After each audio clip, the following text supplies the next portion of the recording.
할렐루야. 오늘도 대림절 둘째 주 수요 성경 공부에 나오신 모든 분들을 축복하고 환영합니다. 우리 함께 찬송가 151장 함께 찬송하며 우리가 예배로 나아가도록 하겠습니다. 151장입니다. 151장입니다. 151장 함께 찬송하겠습니다. 박수 치면서 함께 찬송하겠습니다. 만왕의 왕, 만왕의 왕, 내 주께서 왜 고초당했나. 이 벌레 같은 날 위에 그 보혈을 흘렸네. 십자가 내가 처음 볼 때에 나의 맘에 큰 고통 사라져. 오늘 믿고서 내 눈 밝았네. 참 내 기쁨 영원하도다. 주 십자가 못 박힘은 속죄함 아닌가. 그 긍휼함과 그 은혜 말할 수 없도다. 십자가 내가 처음 볼 때에 나의 맘에 큰 고통 사라져. 오늘 믿고서 내 눈 밝았네. 참 내 기쁨 영원하도다. 늘 울어도 그 은혜 다 갚을 수 없네. 나 주님께 몸 바쳐서 주의 일 힘쓰리. 십자가 내가 처음 볼 때에 나의 맘에 큰 고통 사라져. 오늘 믿고서 내 눈 밝았네. 참 내 기쁨 영원하도다. 아멘. 우리 한 장 더 찬송하겠습니다. 171장입니다. 171장 함께 찬송하겠습니다. 171장입니다.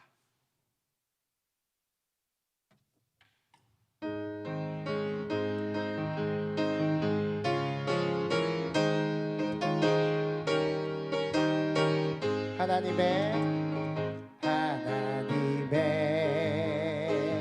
독생자 예수 날 위하여 오시었네. 내 모든 죄 사시려고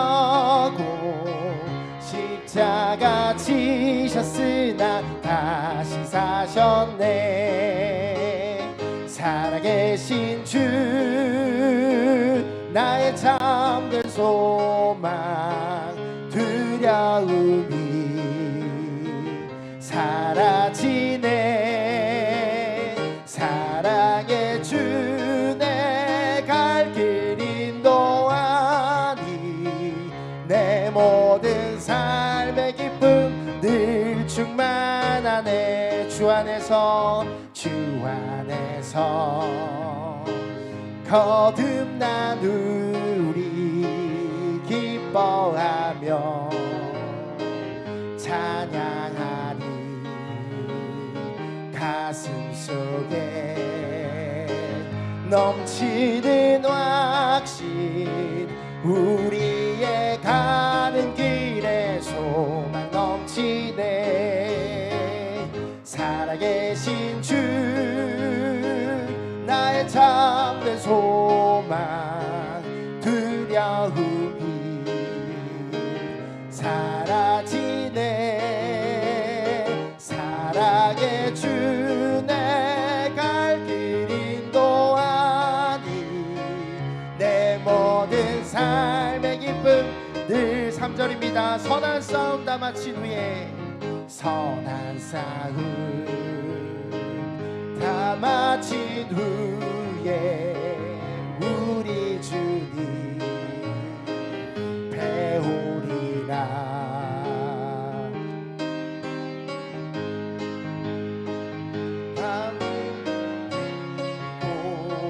주님이 다스리니 영광 넘치네.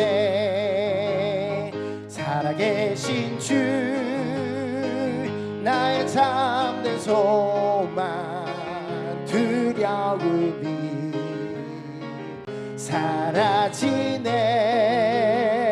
사랑의 주 내 갈 길 인도하니 내 모든 우리 3절 한번 달까요? 선한 싸움 다 마친 후에 우리 주님 배우리라.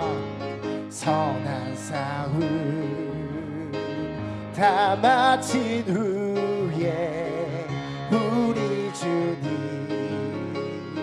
배우리라.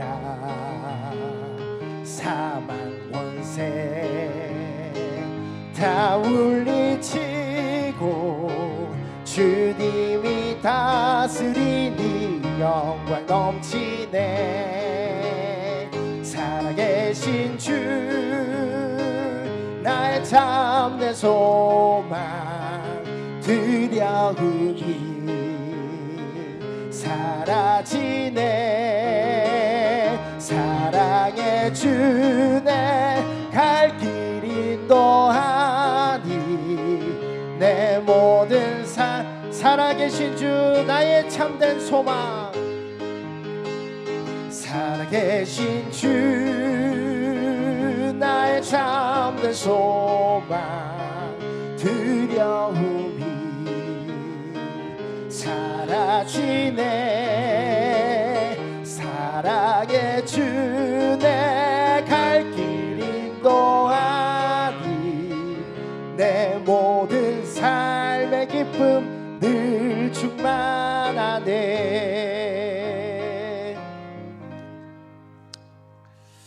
묵상 기도하심으로 수요 성경 공부 시작하도록 하겠습니다.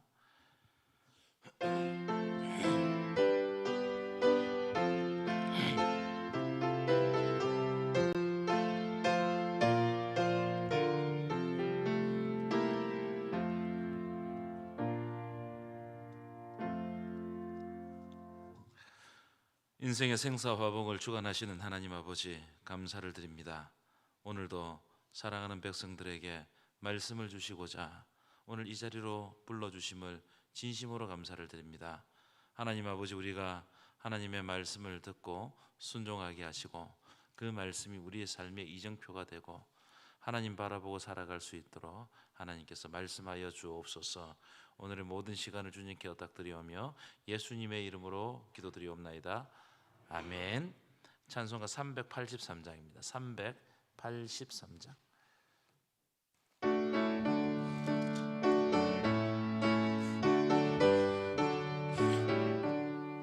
눈을 들어 산을 보니 도움 어디서 오나.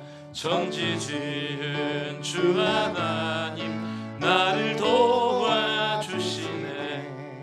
나의 발이 실족지 않게 주가 깨어 지키며 택한 백성 항상 지켜 길이 보호하시네.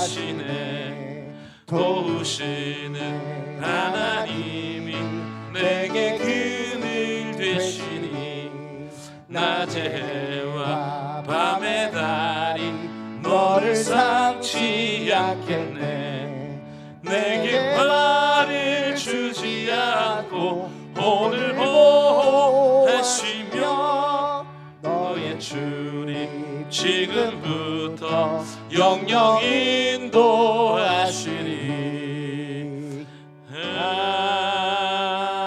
아멘.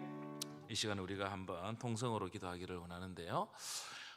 우리 2023년이 다 가고 있습니다. 그래서 하나님, 올해 주신 시간 가운데 성실하지 못한 부분이 있으면 하나님 앞에 내어놓고 회개하시고 원래 우리들에게 주시고자 하는 모든 복이 얼마 남지 않았지만 다 임하게 하시고 우리가 기도했던 모든 기도 제목이 하나님의 뜻 가운데 이루어질 수 있도록 하나님 인도하여 주옵소서. 그렇게 기도하시고 내년에는 여러 가지를 준비해야 됩니다. 그래서 세대 통합 예배부터 시작해가지고 우리가 준비해야 될 목회적인 내용들이 많습니다. 그래서 내년 한 해 시작할 때도 하나님께서 인도하셔서 우리 교회가 하나님의 뜻 가운데 온전히 세워지는 교회가 되게 하여 주옵소서. 우리 통성으로 한번 기도하도록 하겠습니다. 은혜로우신 하나님 아버지 감사드립니다. 오늘도 사랑하는 백성들을 불러주시고 하나님의 말씀을 듣게 하심을 진심으로 감사를 드립니다. 하나님 아버지 벌써 연말을 향하여 달려가고 있습니다. 원래 시작할 때 하나님 아버지 엊그제 같은데 이제 우리가 결실을 맺어야 될 하나님 아버지 시간들이 다가오고 있습니다. 하나님 그동안 살아왔던 삶을 되돌아보면서 하나님께서 우리들에게 어떤 은혜를 베풀어 주시는지를 깊이 알고 묵상하게 하여 주시옵소서. 하나님 아버지 올해를 시작하면서 소망하였던 모든 기도 제목들과 또 우리의 소원들이 하나님 아버지 어떻게 되었는지 한번 점검하게 하시고 하나님 참 우리가 기도하며 하나님을 찾았던 모든 기도 제목들 가운데 하나님께서 응답하셔서 하나님 참 하나님의 좋은 응답으로 말미암아 우리가 감사하며 살아갈 수 있도록 주님 인도하여 주시기를 바라옵고 합니다. 특별히 하나님 우리가 2023년을 성실하지 못하게 살아왔던 삶들을 되돌아보며 회개하오니 하나님께서 우리를 붙들어 주시고 앞으로 우리들에게 주어진 시간 가운데서 하나님을 탁 바라보며 하나님 앞에 성실하게 살아가도록 주님 인도하여 주옵소서. 2024년도에 우리가 준비해야 될 것들이 많이 있습니다. 하나님 아시죠? 하나님께 맡겨드리오니 하나님의 뜻대로 운행하여 주시며 특별히 세대 통합 예배가 온 세대가 함께 통합하는 귀한 예배가 되도록 주님 도와주옵소서. 내년에 계획하는 모든 목회 계획들이 하나님의 뜻 가운데 이루어질 수 있도록 주님 인도하여 주옵소서. 예수님의 이름으로 간절히 기도하옵나이다. 아멘. 할렐루야. 할렐루야. 우리 앞뒤 작분들과 인사 나누겠습니다. 축복합니다. 이렇게 인사하겠습니다. 올해가 얼마 안 남았습니다. 예, 올해 여러분 올 초에 하나님 앞에서 결단했던 내용들이 있어요, 없어요? 근데 우리는 너무 쉽게 잘 잊어먹죠. 그래서 이 연말이 가까이 오면 우리가 올 초에 내가 하나님 앞에 어떻게 결단했는가 그걸 되돌아보면서 하나님 앞에서 꼭 이루어야 되는 거 또 소원했던 거 한번 기도하고 하나님의 시간에 이루어 주옵소서. 그렇게 우리 한 해의 마무리를 잘 하시기 바랍니다. 특별히 바쁘잖아요. 그러면은 기도 잘 안 해요. 요즘 우리 교회도 기도 자리가 좀 비는 것 같은데 바쁠수록 기도하라. 아멘이십니까? 바쁠수록 하나님께 더 가까이 나와라. 아멘이십니까? 그래서 하나님과 더 가까이해서 내년 한 해 은혜스럽게 출발하는 2024년도 되시기를 간절히 축원합니다. 자, 오늘은 빌립보서 네 번째 시간인데요. 한 가지 질문하고 지난주 내용을 잠시 복습하고 오늘 내용으로 들어가도록 하겠습니다. 빌립보서 주제가 뭐라고 그랬죠? 기뻐하라. 기쁨의 서신, 기뻐하라. 이걸 제가 계속해서 강조합니다. 왜 강조할까요? 중요하기 때문에. 이제 좀 제 스타일을 아시는군요. 중요하기 때문에 강조하는 거예요. 왜냐하면 이 빌립보서를 보면요, 조금 있으면 기뻐하라, 기뻐하라. 내가 다시 말하는 기뻐하라. 그러니까 우리 빌립보서를 볼 때는 안 기뻐도 기뻐해야 돼요. 옆 사람 한번 보세요. 기쁨의 얼굴인지 아니면 우거지상인지 한번 보세요. 그래서 빌립보서 할 때는 어떻게 하라고요? 기뻐하라. 기뻐하시기를 축원합니다. 왜 기뻐하라? 이 빌립보서를 제 생각할 때 빌립보서를 왜 기뻐하라 이렇게 많이 썼을까? 제가 지난주 말씀드렸죠. 복습인데요. 바울이 감옥에 갇혔죠. 그죠? 재판을 받기 위해서 감옥에 갇혔는데 빌립보 교회가 바울이 감옥에 갇혔다는 소식을 듣고 누구를 보냈다고 했죠? 잘 잊어먹었습니다. 제가 가르쳐 드릴 거예요. 에바브로디도 한번 따라합시다. 에바브로디도. 에바브로디도는 그 당시 빌립보 교회를 목회했던 목회자로 볼 수 있어요. 목사님으로 보면 될 거예요. 그런데 이 에바브로디도가 바울을 만나러 가는 도중에 노상에서 중병에 걸립니다. 그렇죠? 이 생각나시나요?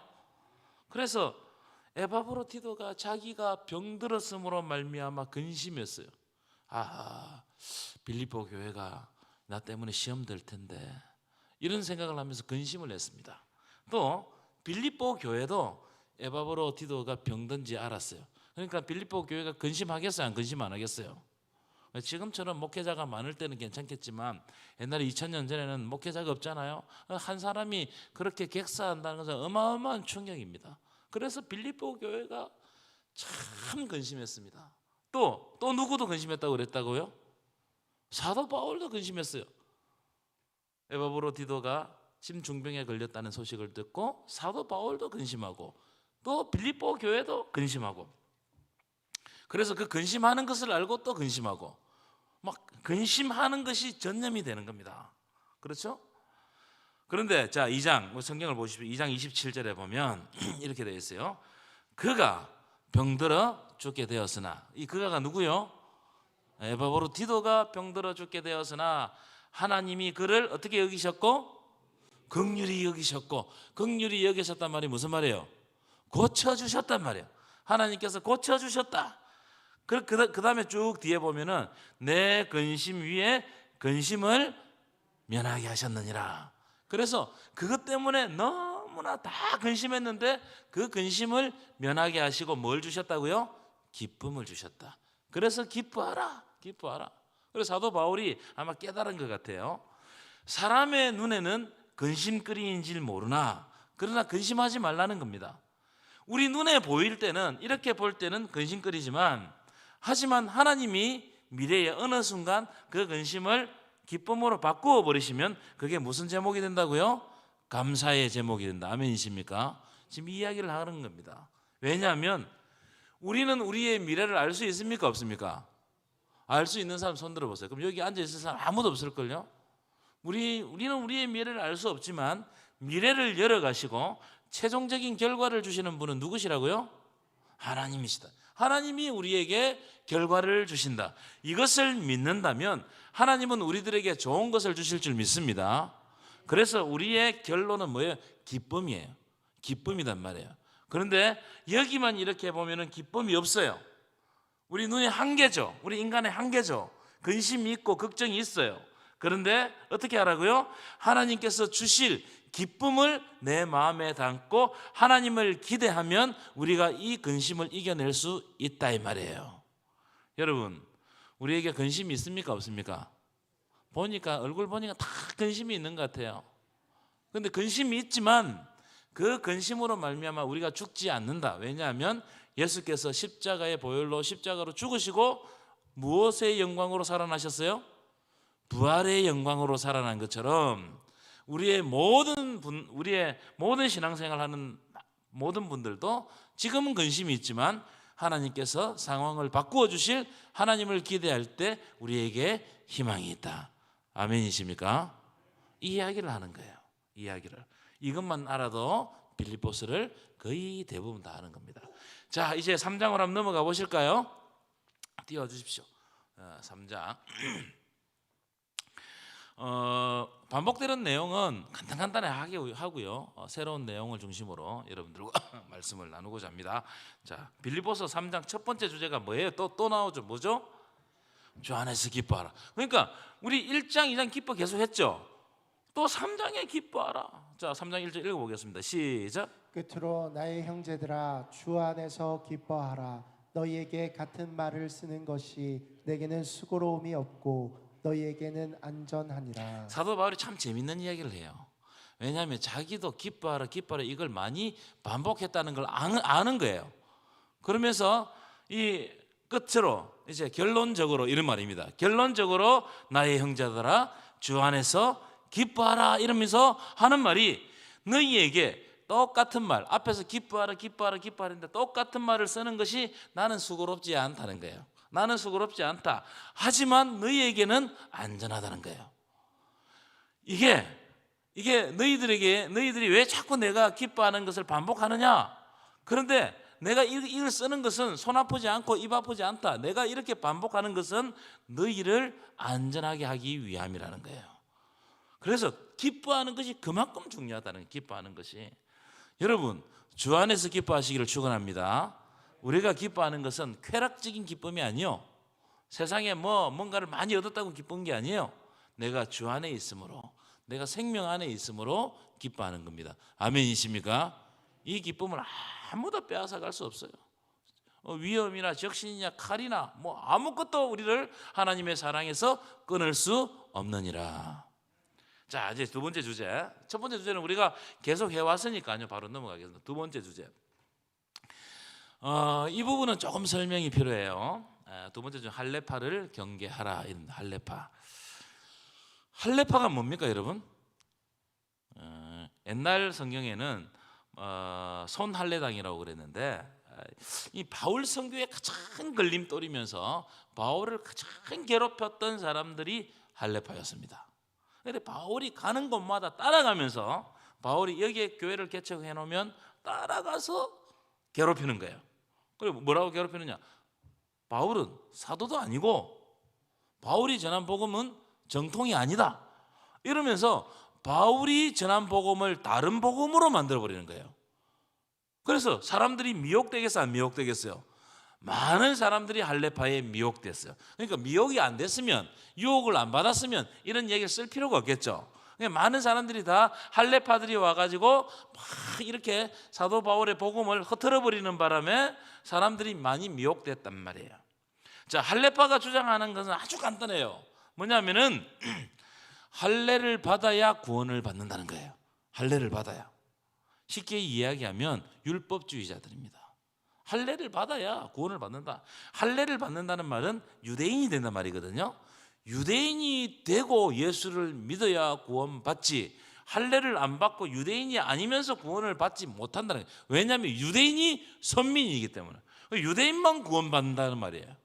그 논리를 가지고 와가지고, 자, 너희들 지금 다 예수 믿고 하는 건 좋은데 할례를 받으면 너희의 구원이 더 완전해진다, 이런 식으로 설명해 버린 거예요. 그러니까 사람들이 어떻게 하겠습니까? 할례를 받는 사람이 생기겠어요, 안 생기겠어요? 생겼단 말이에요. 자, 근데 사도 바울이 이걸 어떻게 이야기하냐면, 이 사도 바울이 이렇게 아주 심하게 말 안 합니다. 그 앞에까지 기뻐라 기뻐라 해놓고, 자, 2절 보십시오. 2절 한번 읽어볼까요? 시작. 개들을 삼가고 행악하는 자들을 삼가고 몸을 상해하는 일을 삼가라. 이 사람들을 뭐로 표현했습니까? 개들이라고 표현했어요. 개들이라고. 아주 인간 칩을 받지 못하는 사람들을 개라고 그러잖아요, 그죠? 똑같아요. 우리나라나 지금 유대나 똑같아요. 그 사람들은 개들이다. 개들을 삼가해라. 그 사람들과 만나서 이야기하거나 접촉하거나 그 사람들이 전하는 그런 것들을 받지 말아라. 이 사람들은 행악자들이다. 자, 그 다음 보십시오. 몸을 상해하는 일. 이게 몸을 상해하는 일이 뭘까요? 할례를 받는 거예요. 할례를 받는 거. 이 할례 받는 것을 억지로 하지 말아라는 겁니다. 여러분, 율법주의는요, 구원에 있어서 인간의 행위를 굉장히 강조합니다. 인간의 행위. 그래서 율법을 지켰는지 안 지켰는지가 그 사람의 구원의 척도가 돼요. 또 그러면 할례파들은 어떤 게 척도가 되겠어요? 그 사람이 할례를 받았는지 안 받았는지가 매우 중요한 구원의 척도가 되는 겁니다. 어떤 조건을 통과해야 구원받는다고 생각한 거예요. 이것이요, 굉장히 위험한 생각입니다.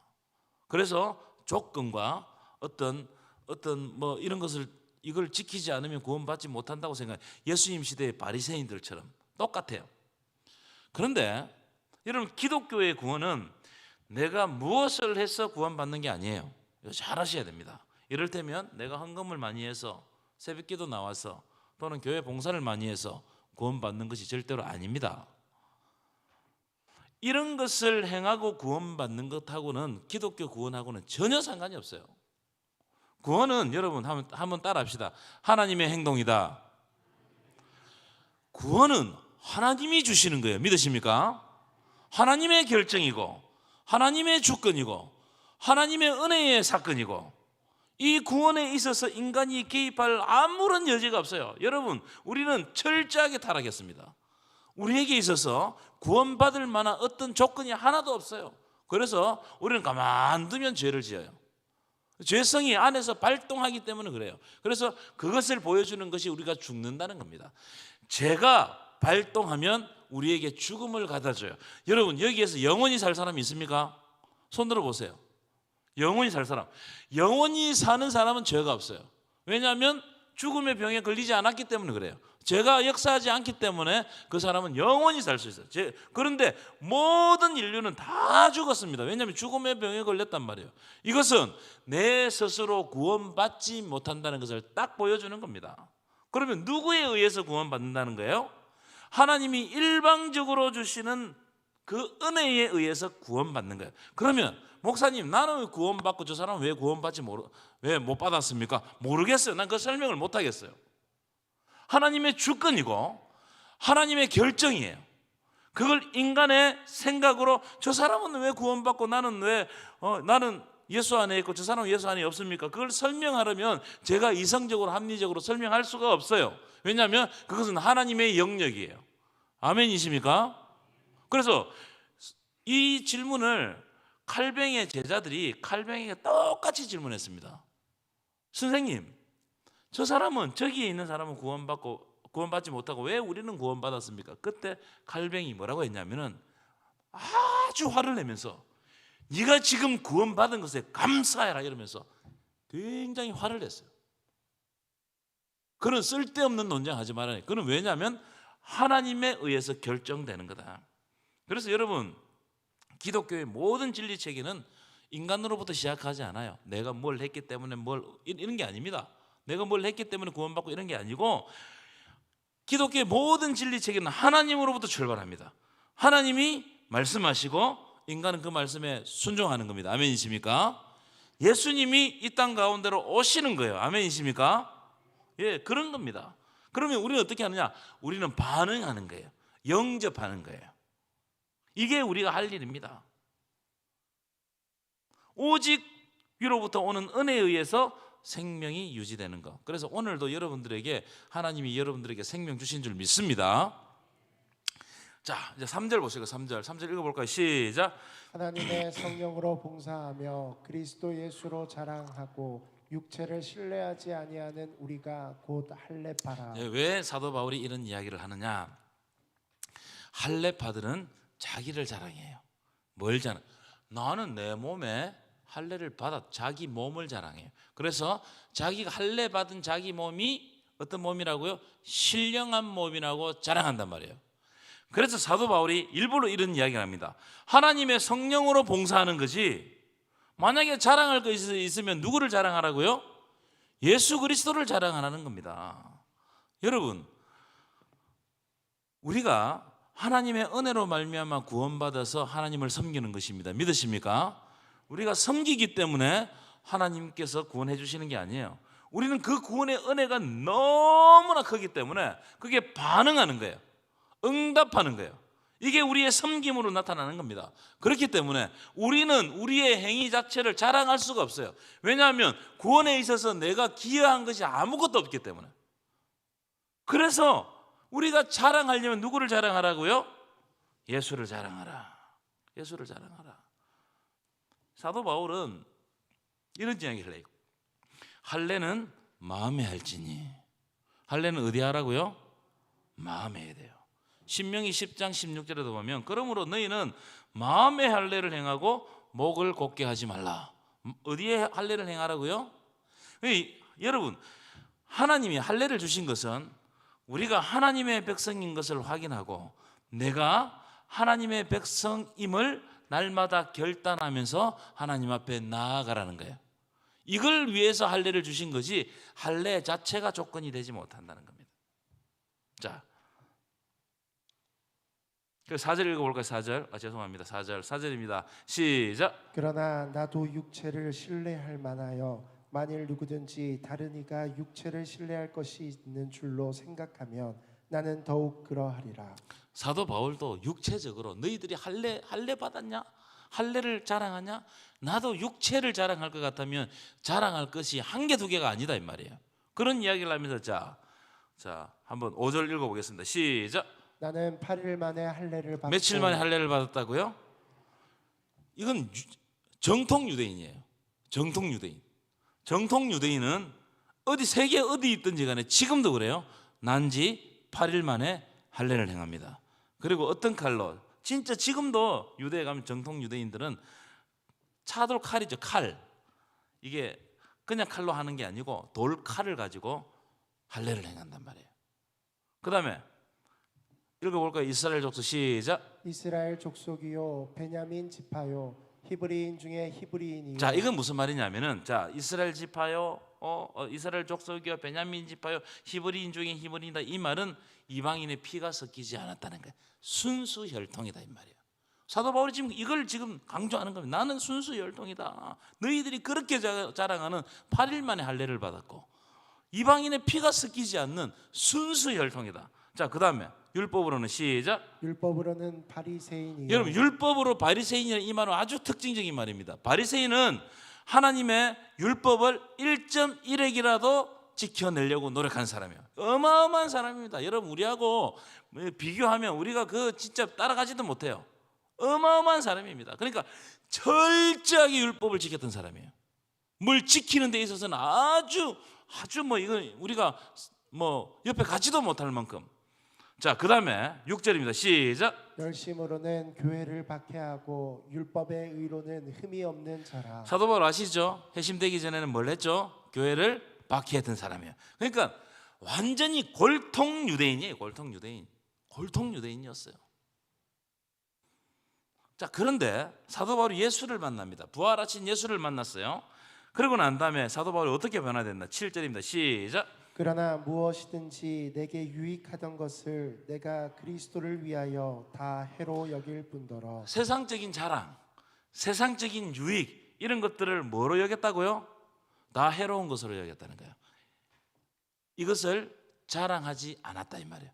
다 이걸 자랑하는 순간 나에게 영적으로 해가 미친다 이 말이에요. 해가 미친다. 자, 그런 이야기들을 쭉 하거든요. 지금 여러분 사도 바울이 자랑하는 게 뭐냐면은 예수를 만나고 나니까 자기가 가지고 있는 세상 것들이 별거 아니더란 말이에요. 예수를 만나고 나니까. 여러분, 우리는요, 학력이 어떻게 되느냐, 출신 성분이 어떻게 되느냐, 내가 어떤 직업을 가지고 있느냐, 내가 어떤 얼마만큼의 부를 가지고 있느냐, 이것이 우리의 평가의 대상이 됩니다. 그렇죠? 그런데 사도 바울이 예수, 부활하신 예수를 만나고 나니까 그거는 평가의 대상도 아니에요. 아무것도 아니더라는 겁니다. 그래서 그 다음에 읽어보겠습니다. 8절부터 읽어보겠습니다. 8절. 아주 사도 바울이 이것은 세상적인 것을 어떻게 취급했는지를 한번 읽어보시죠. 8절 시작. 또한 모든 것을 해로 여김은 내 주 그리스도 예수를 아는 지식이 가장 고상하기 때문이라. 내가 그를 위하여 모든 것을 잃어버리고 배설물로 여김은 그리스도를 얻고. 예, 여러분 여기 보십시오. 모든 것을 해로 여겼는데 배설물처럼 여겼다는 거예요. 필요 없더라는 거예요. 여러분, 우리에게 있어서는 외형적인 것이 굉장히 좌우합니다. 그런데 진짜로 예수를 만나면 이 별거 아니에요. 왜냐하면 진짜 우리에게 생명을 주시는 분이 누구세요? 예수 그리스도십니다. 믿으십니까? 그렇기 때문에 사도 바울은 이 모든 것을 해로 여기고 내 주 예수 그리스도를 아는 지식이 가장 고상하기 때문에 그 고상한 지식만 붙들었다는 거예요. 예수를 붙들었다는 겁니다. 왜 이런 이야기를 하느냐? 사도 바울은요, 부활하신 예수를 목격해 버렸어요. 예수를 만나기 전에는 예수를 박해하는 사람이었어요. 그런데 그 부활하신 예수님이 자기 앞에서 네가 나를 왜 박해하느냐, 그 말씀을 딱 들었단 말이에요. 그러니까 아하, 이분으로 말미암아 정말 생명이 있는 것이다. 그러니까 자기가 살아왔던 모든 삶의 방향이 다 부정되어 버리고 이제부터는 누구를 통해 가지고 생명을 얻는다고요? 예수를 통해 가지고 생명을 얻는다는 거예요. 그래서 자기가 지금까지 쌓아왔던 세상적인 모든 것들은 배설물로 여긴다는 거예요. 여러분, 이런 은혜가 여러분 안에 있기를 간절히 축원합니다. 그래서 9절도 읽어보겠습니다. 9절 시작. 그 안에서 발견되려 함이니. 그래서 사도 바울은 항상 예수 안에서 발견되려고 하는 거예요. 예수 안에 있으려고 하는 거예요. 그분의 말씀 안에 거하려고 하는 거예요. 그분의 말씀에 순종하려고 하는 거예요. 여러분들도 항상 예수 안에서 발견되시는 저와 여러분 되시기를 간절히 축원합니다. 예수 안에서 발견돼야 돼요. 딴 데 가서 자랑하려고 막 하지 말고 예수께서 나의 구주 되시고 그것이 나의 제1의 자랑임을 여러분들 그렇게 자랑하시는 저와 여러분 되시길 바랍니다. 자, 이제 이 정도 하시고요. 그다음 넘어가도록 하겠습니다. 3장에서 가장 중요한 부분은 이 부분이라고 생각해요. 이 부분. 표대를 향하여 네 번째 주제인데요. 자, 12절 읽어보겠습니다. 시작. 내가 이미 얻었다 함도 아니요 온전히 이루었다 함도 아니라 오직 내가 그리스도 예수께 잡힌 바 된 그것을 잡으려고 달려가노라. 제가 지난주에 이미와 아직에 대해서 말씀을 드렸죠. 기억나시나요? 이미와 아직. 하나님 나라는 이미 출발했죠. 그런데 아직 완성되지 않았죠. 우리의 구원은 이미 받았죠. 그런데 완전하게 이루어진 건 아니죠. 이 이야기를 하고 있는 거예요. 내가 이미 얻었다 함도 아니요 온전히 이루었다 함도 아니라 우리가 이 땅에 살기 때문에 완전하지 않다는 거예요. 이미 구원을 받았지만 우리는 완전한 존재가 아니에요. 항상 믿음을 가지고 있지만 넘어지는 존재일 수 있다는 거예요. 그런데 사도 바울은 뭘 고백하느냐면 내가 그리스도 예수께 잡힌 바 된 그것을 잡으려고 달려간다는 거예요. 사도 바울의 목적의식이 분명해요. 내가 예수께서 나를 붙잡아 주셨기 때문에 나도 예수님을 붙잡으려고 날마다 다름질한다는 거예요. 사도 바울의 목적이 어디예요? 목표가 어디예요? 세상 사람들에게 있지 않아요. 이웃에게 있지 않아요. 어디에 목적이 있냐면은 예수님께 목적이 있는 거예요. 오직 예수 안에 있기를 원하는 그 목적이 사도 바울을 사도 바울 되게 하는 거예요. 믿으십니까? 이게 바로 빌립보서에서 이야기하는 사도 바울의 기쁨의 어떤 근원입니다. 자, 13절입니다. 13절 시작. 형제들아 나는 아직 내가 잡은 줄로 여기지 아니하고 오직 하늘 일 즉 뒤에 있는 것은 잊어버리고 앞에 있는 것을 잡으려고. 여러분 지나간 것은 좀 잊어버려야 돼요. 잊어버리지 않으면 이게 다 공로의식이 됩니다. 내가 잘했던 일이든 실수했던 일이든 좀 잊어먹을 필요가 있어요.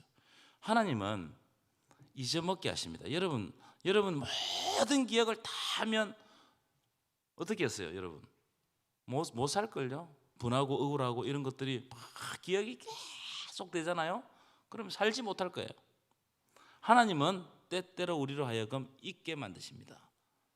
여러분들에게도 이 점의 은혜가 있기를 간절히 축원합니다.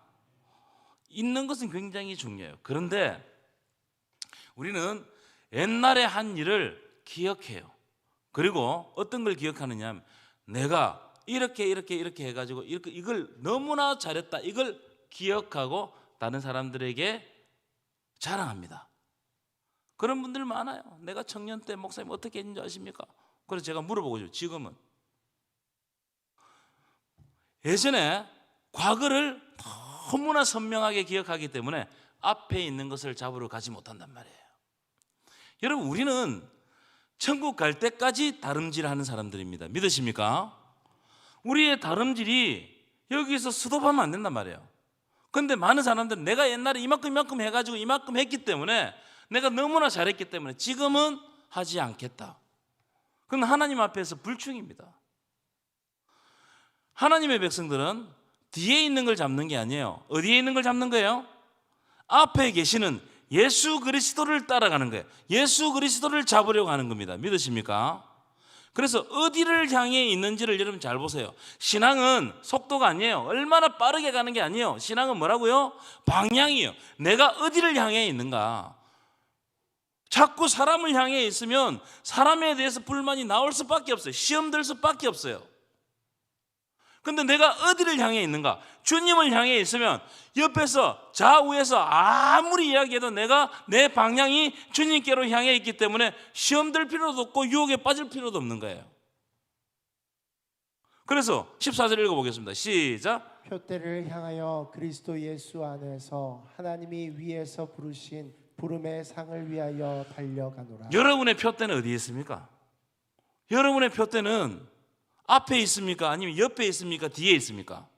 많은 사람들이 자기 표대를 앞에다 안 놔두는 거예요. 자기 표대를 저 자꾸 옆에서 불만하는 것들을 자꾸 찾는 겁니다. 그러니까 우리의 다름질이 헛다름질이 되는 거예요. 허공을 치는 것처럼 되는 겁니다. 우리는 오직 위에서, 하나님이 위에서 부르신 부름의 상을 향해서 달려가야 돼요. 여러분, 우리가 부름의 상을 향해서 달려가면요, 우리가 손해 많이 봅니다. 하나님의 복음 위에서 달려가면 손해 많이 봐요. 싫은 소리 많이 듣습니다. 그런데 그건 당연한 거예요.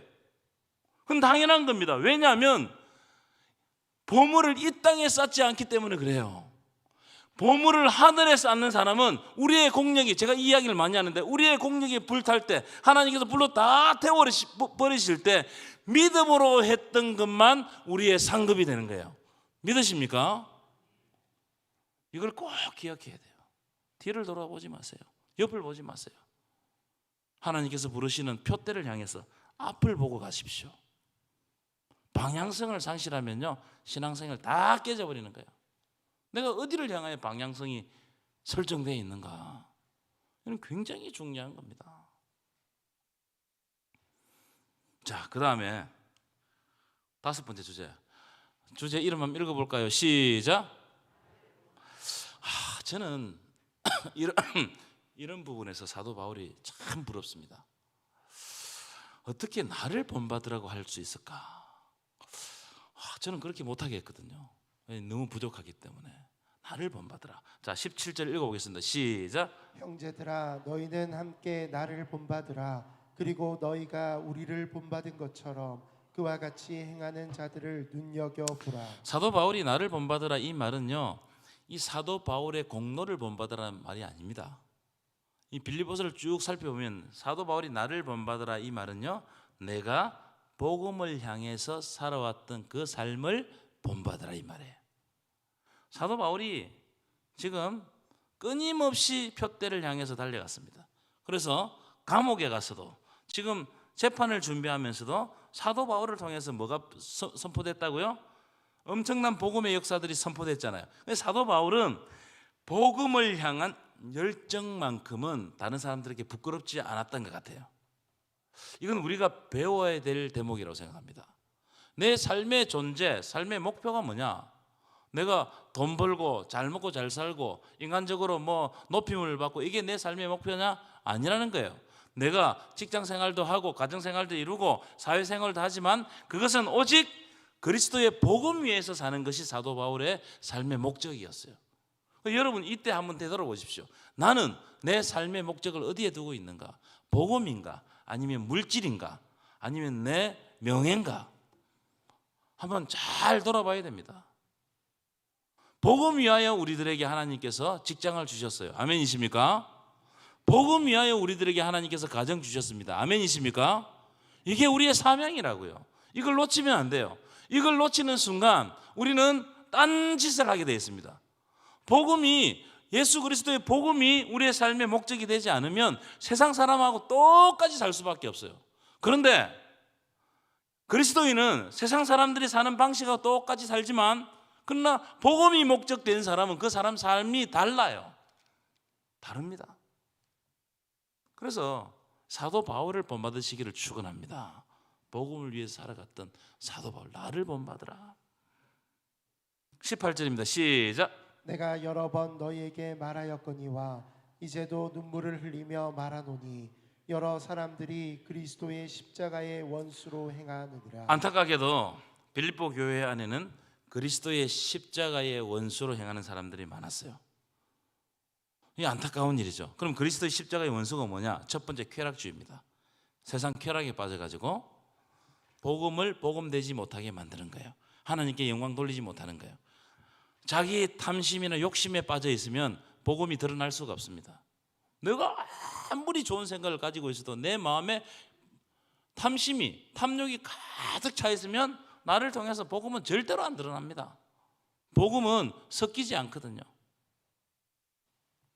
두 번째로는 뭐냐면 아까 말했던 율법주의, 할례당. 그러니까 뭔가를 공로사상, 뭔가를 해가지고 구원을 받는다는 그런 것들이 다 그리스도의 십자가의 원수로 행하는 거예요. 그래서 여러분, 오직 예수밖에 없음을 믿으시기 바랍니다. 오직 예수를 통해서 우리가 구원받는다. 이건 확실해. 다른 이름은 없어요. 예수 믿는 사람은 다른 이름은 없습니다. 천하 인간에 다른 이름을 주신 일이 없어요. 자, 19절입니다. 시작. 그들의 마침은 멸망이요 그들의 신은 도요 그 영광은 그들의 부끄러움에 있고 땅의 일을 생각하는 자. 마지막에 딱 제가 빨간색으로 표시해놨는데요. 땅의 일을 생각하는 자라. 그리스도의 십자가의 원수로 행하는 사람은 땅만 바라보고 삽니다.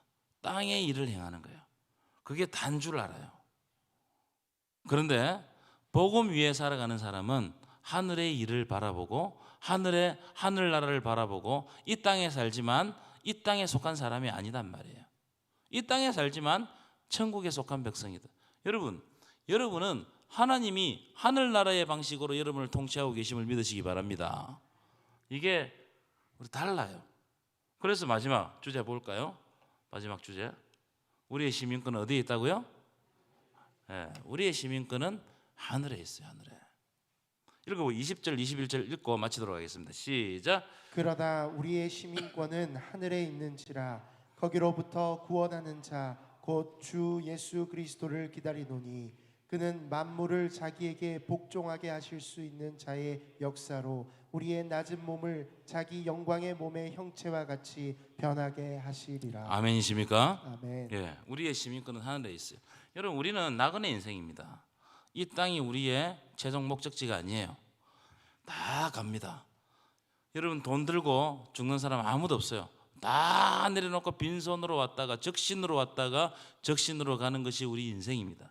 우리의 최종 목적지는 천국입니다. 믿으십니까?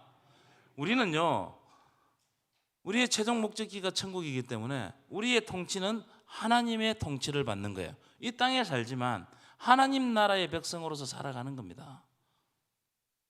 그래서 우리는 예수 그리스도를 기다리는 거예요. 대림절, 기다림의 절기 아니겠어요? 자, 그런데 21절에 우리가 볼만한데요. 자, 그는 만물을 자기의 복종하게 하실 수 있는 자의 역사로 우리의 낮은 몸을 어떻게 하신다고요? 이게 우리의 소망이라고요. 무슨 말이냐면 예수님이 십자가에 죽으시고 부활하셨죠. 부활하신 모습을 제자들에게 보여주셨죠. 그것과 같이 우리도 예수님처럼 온전하게 변화가 된다는 거예요. 이 이야기를 하는 거예요. 우리가 천국에 가면 가장 아름다운 모습으로 변화되어서 주님과 함께 천국에서 통치하게 되는 것입니다. 이게 우리의 소망입니다. 마치겠습니다. 찬송가 430장.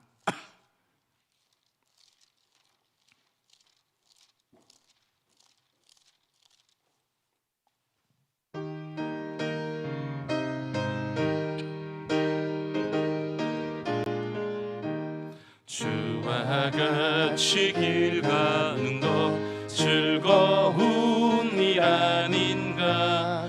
우리 주님 걸어가신 발자취를 밟겠네.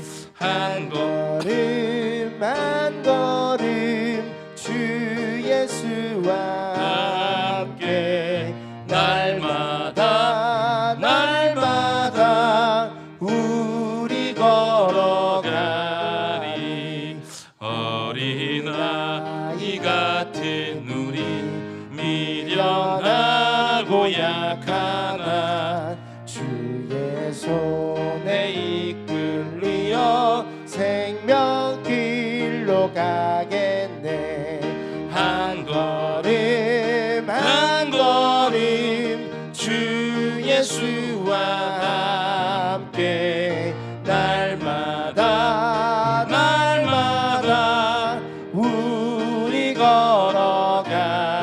4절 옛 선지자 똑같이 우리들도 천국에 들려 올라갈 때까지 주와 같이 걷겠네.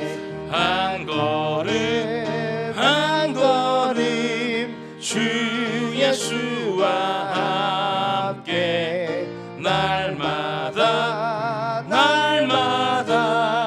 우리 걸어가리.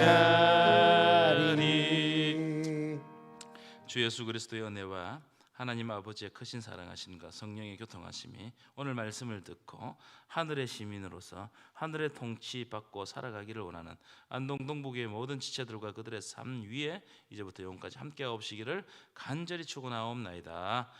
아멘.